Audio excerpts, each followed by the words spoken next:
madhuvanishya payasvan agne agamam tam masam srija varchasa. In this mantra, there's a word, madhu. It means honey or sweetness. Oh God, I come to you excited. Grant unto me brilliance in my life, that may I give birth, give rise to sweetness in my life. My dear brothers, my sisters, my fellow souls, namaste. Some of you may have seen that little video I made about salt and sweetness. Today, my sister Pandita Leela tells me I should expound upon this. So let's do so. The title of this pravachan, The Sweetness of the Soul from Salt to Nectar. So where do I find salt? And I don't mean the kitchen. Where do you find salt? In nature. You find salt everywhere. It's in your sweat. It's abundant in the oceans, the waters of the ocean. It is found in great deposits on the earth, lake beds. You find salt, almost pure crystals. Years ago, my Dharampatni Dee and I went to Aruba to officiate a wedding. We walked on the ocean on the north side of the island, and in the pockets of the rocks was pure white salt, where the water would splash up onto the rocks and the sun would evaporate the water and leave behind pure handfuls of white salt. So salt is prevalent, it's found everywhere. Do you know of any oceans or rivers that run sweet, sugary waters? No. Do you know of any natural clumps occurring anywhere on earth of sugar, of sweetness? No. You see, finding salt is easy. Finding sweetness, not so much. It takes effort. Sweetness hides. Sweetness is locked in the sugar cane. Sweetness is sheltered in the fruits. Sweetness is hidden in the flowers, collected by the bees and tempts you in the honeycomb. It never just is free. It requires effort. To taste sweetness, you must work, you must chew, you must press, you must grind, you must boil, and then sweetness reveals itself. The child may complain that sugarcane is hard to chew, but the answer is yes. But you must chew, because only then you will be given sweetness. The thing is that salt, just as salt freely floats in the waters and sits in the soil, bitterness and negativity are freely found all over in everybody. In life, practicing patience, tolerance, kindness, care, and compassion, choosing peace, praying regularly, those things take the required effort. But when you do so, sweetness arises. Not without effort. It is the same with happiness. It is the same with joy, with dharma, with truth. We must labor. We must work like the bees to extract nectar. But it seems that adversity, negativity, dislike, hate, jealousy, selfishness, greed are woven into the very fabric of our existence. Like salt, negativity is everywhere, found in almost all personalities. It floats freely in the words people speak. You find it clumped in the negative emotions people share during the day. You find it in abundance, collected like hordes of gold in their selfish, greedy actions. But have you heard, and yes, you've heard of someone described as a salty person? I find it a bit funny. But when you're described as a salty person, it means that you have a sour disposition. You are not a nice person. You don't have to work hard to find bitterness. It's given to you plenty in your face, behind your back, in social media, and even in your absence. Yet, sweetness, true soul-nourishing sweetness as a part of human nature is rare. It must be brought out with intention and with effort. As children of one God, we are all one family. O ma brata brataram dvikshat ma swasaram uta swasa samyancha savrata bhutva vacham varata bhadraya. Tells us about this family of God. We are one family. May we speak and act with harmony and peace. May sister and brother work and speak in harmony. The human family. Ayam nija parovati ganana lakhu chetasam urara charitanam tu vaisudaiva kutumbakam. Vaisudaiva kutumbakam. Right, Pandita Leela? The world, the whole world is one family. Just like in your own blood family where you practice, I hope you practice sweetness with your family. We must practice that sweetness with each other. True sweetness in self and sweetness in mind requires it's hard to practice. It requires discipline.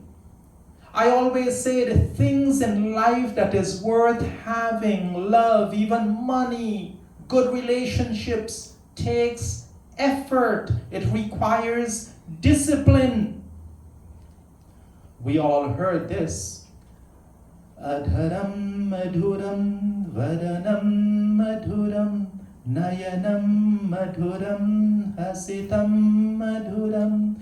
Everything about the divinity is sweet. Here, the divinity is captured or described as a personality, saying everything from his lips, his personality, his eyes, his smile, everything is sweet. But we sing this bhajan and we leave it. We don't practice sweetness. We don't understand that this bhajan is telling us that when we see the presence of the divine in every creature, when we see the presence of the divine in each other, when we see the presence of the divine within ourselves, then we become infused with sweetness.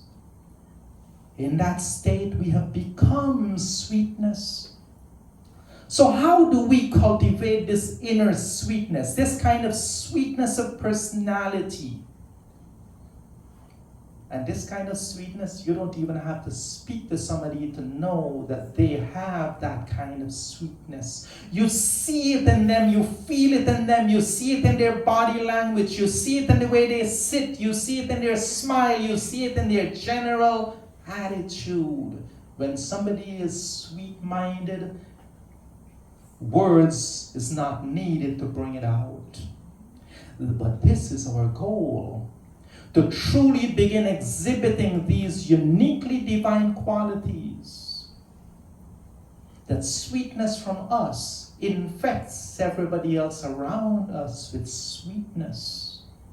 From the Rig Veda, Madhu Vataritayate Madhu Sharanti Sindavaha Madhvirna Santu Ushadhi. This mantra is used in the Madhuparkadana in our Vivaha Sanskar, where we pray for sweetness for the couple. It says, let the winds blow sweet for sweetness, let the rivers flow in sweetness for them, let the herbs be of sweetness. May life be sweet. But we cannot just pray and do nothing about it. We must initiate that change in our lives. Not to just think loving and kind, but to sound loving and kind. To think loving and kind, to do loving and kind. That kind of sweetness. Learn how to be gentle to all living things, even the earthworm you see crawling in the worm on the ground. Learn how to be gentle. Learn how to acknowledge the presence of the divine in all living things. And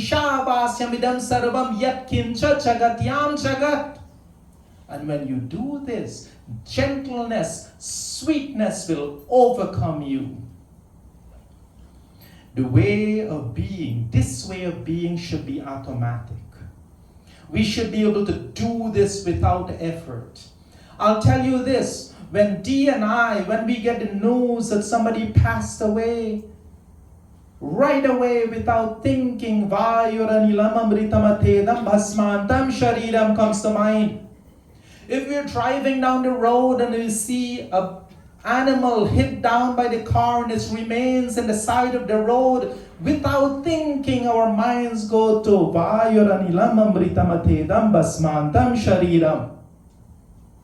we recognize the oneness principle. We do not believe it. I say we should not just believe it, we need to become it. We need to live it every moment of our lives. We should not just talk about peace, practice peace, become peace. Not just talk about love, practice love, become love. Do you understand the difference between talking about it and being it? That is our true Vedic goal. We need to be conscious of how we speak. When we speak with kindness and compassion, we avoid using harsh words. We soften our voices. We need to get to the point when every action of ours is a selfless action. When we truly perform seva without expecting anything in return, not even a thank you. Where we achieve spiritual discipline by practicing our meditation and our japa when our minds go astray. So, how many of you I've told it's nice outside? If you have a backyard, once a month you should do havan. Short havan, it would not take you 10 minutes. I have here copies of the short havan and sandhya. Please take one each. On YouTube I have a video and there's some sisters of mine, they put their headset on and they sit in their backyard and they listen to the havan just like I'm talking to them, and they do their havan in their backyard. Those people will find peace. Those people will find sweetness in their lives. Because you know what? They're putting in the effort. Nothing without effort. No sweetness without effort. By aligning our thoughts and words and actions with divine principles, Vedic principles, we transform our inner landscape into one of enduring sweetness. And when we have made our minds sweet, sweetness flows with every word, with every action, with every interaction with others. We leave each other's in a better frame of mind. Rig Veda says, Om Madhu Matva Ushaso Bhaga. May the dawns be sweet. May the divine bring sweetness into our lives. See, this verse suggests that sweetness is divinely embedded in the fabric of creation. Sweetness already dwells within each one of us. Yet, like the rising dawn, we must awaken it. It takes effort. The Vedas reveal that sweetness, madhu, is this cosmic quality, hidden but real, waiting to be realized. So what should we work on to spread this sweetness I speak of? And I'll give you and I'll tell you this, and please, may none of you be offended in any way. When we speak of sweetness, the leaders, let's say the leaders of this mandir, or any mandir, should never speak driven by ego, in anger, or insulting to anyone. I, as your pandit, as your purohit, should never use this forum to put anyone else down, to insult anyone, to judge anyone, to say words that demean others, or to feed my own ego. I should lovingly walk that neutral ground of non-judgment. Yattad agre vishwameva pariname amrita upamam tat sukham sadvikam proktam atma buddhi prasadajam. Sri Krishna in the Bhagavad Gita explains that yes, the good things might seem like poison at first, but they are like nectar in the end. I can go with that but I'll try to cut it short. It says here the distinction, Shriya, which is unpleasant in the present, when you first taste it or you do it, but it's good for you. In contrast to Priya, which is pleasant in the beginning, but eventually is not good for you. For example, you wake up in the morning and you want to go to the gym. It's hard. You have to make the effort. It's unpleasant. You have to wake up. You have to put in the effort. You go to the gym. You work out. You feel the pains of the workout. Unpleasant. But it's good for you in the long term. You're healthy. Everything works fine. But then you look at the other aspect. Sure, you could lay in bed and you could get lazy and you could enjoy the sleep. You could eat all the foods of the world that taste good to you. And what do you get in the end? You put on weight, you get sick, you can't walk, you can't do this, you can't do that. So you see, we must put in the effort. One of my favorite shlokas again, sweetness of speech. This is how I define the shloka. Anudvega karam vakyam satyam priyahitam chayat swadhyaya apyasanam cha eva vanmayam tapa uchyate. Sri Krishna says that controlling speech requires verbal discipline. He says, use the kind of words which does not cause even truth, but it does not cause stress. It does not cause negative response from other people. Words which are satyam, truthful, use those kind of words that does not inflict pain and hurt, which does not offend others. So I really believe that when I am speaking to someone at work, and I'll tell you this, if I'm speaking to somebody at work or on the street, here at Mandir or some other country, even on the phone, when I am done speaking to them, do I leave them feeling good about themselves? If I do, that's what I should do. That is great. Or do I make them feel, do I leave them feeling angry, vindictive, sad, and miserable? Let us choose the first one. In all your interactions with others, leave them in a sweeter mode. Leave them feeling better about themselves. Leave them feeling more confident in themselves. Leave them feeling thankful for their interaction with you. Let them see it as a blessing. From the Hitopadesha, Madhurani Vakyani Manoharani Karyani. meaning sweet words are pleasing. Gentle speech brings success. If your words are soaked in karuna, compassion, even your enemies will become curious friends. Real sweetness is not flattery. It is truth, wrapped in love, kindness, compassion, tenderness. But you see, a sharp truth cuts, and animosity arises, but a sweet truth cures and builds bridges. Do you see what I'm getting at? I'm getting at the change in behavior.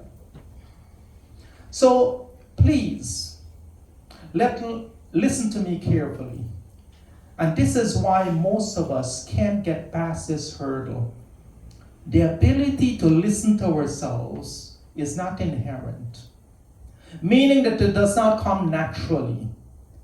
This is why when you hear your voice, sometimes you're like, that's my voice. It doesn't come naturally. Why? Simple. Our senses are outwardly focused, not inwardly focused. If your mouth tastes badly, you wouldn't know. If your breath smells, you would not know. It is same with our senses. We're hearing. You do not hear your own heartbeat. You do not hear your breathing loudly. Others hear it. It is the same with your sense of touch. So the ability to listen to yourself needs to be developed. So I will ask you all to commit to doing this. Try to pay attention to how you speak to others. How does your voice sound? Does your voice sound harsh? Does your voice sound commanding? Does it sound like you're always giving orders? Does it sound judgmental? Does it sound like you're always putting down other people? Does it sound accusing and ego-driven? Does it sound like you're a know-it-all and you always know best? It may be hard, but sometimes with the new phones, try recording yourself sometimes and listen to it as a third party. And see how it comes out in your own mind. So today, I'll ask you this. Please, soften your voice. That is the most priceless musical instrument in this world, your own voice. Soften your voice. Make it sound pleasant to the ears of others. So to close my pravachan today, I will ask you, word by word, to chant this mantra with me. And the literal meaning, I'm not going to give you the literal meaning, I'll give you the deeper meaning. May the words that leave the tip of your tongue be sweet words. May the words that are yet being formed in your mouth, may those words be sweet words. May your mind be sweet, and from that mind may it result in sweet actions. So please repeat after me. Om. Jibhaya Agre Madhume Jivhamuli Madhulakam Mamedaha Kratavaso Mamachitam Upayasi. You're saying that, oh God, like I said, may all the words leaving my mouth, those being formed in my mouth, may my actions, may my mind be sweet. And lastly, I will tell you this. Commit to helping others. Feed someone hungry. Forgive. When you go home, think about somebody who you hold something against. Call them. Tell them, you know what? Yesterday was yesterday. Tomorrow is a new day. Today is a new day. Forgive them. Let them forgive you. Don't wait for forgiveness. You forgive them. And move on in your life with no negativity. Surprise someone with kindness.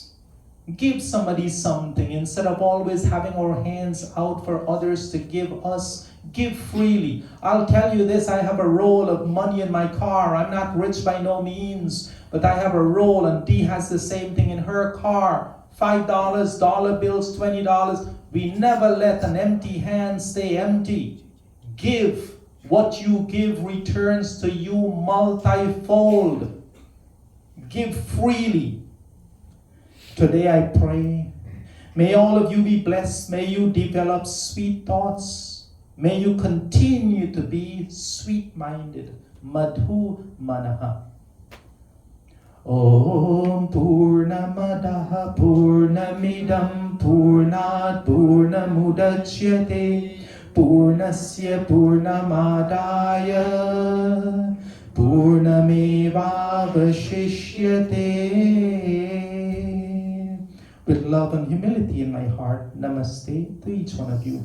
Om Shanti Shanti Shanti Om.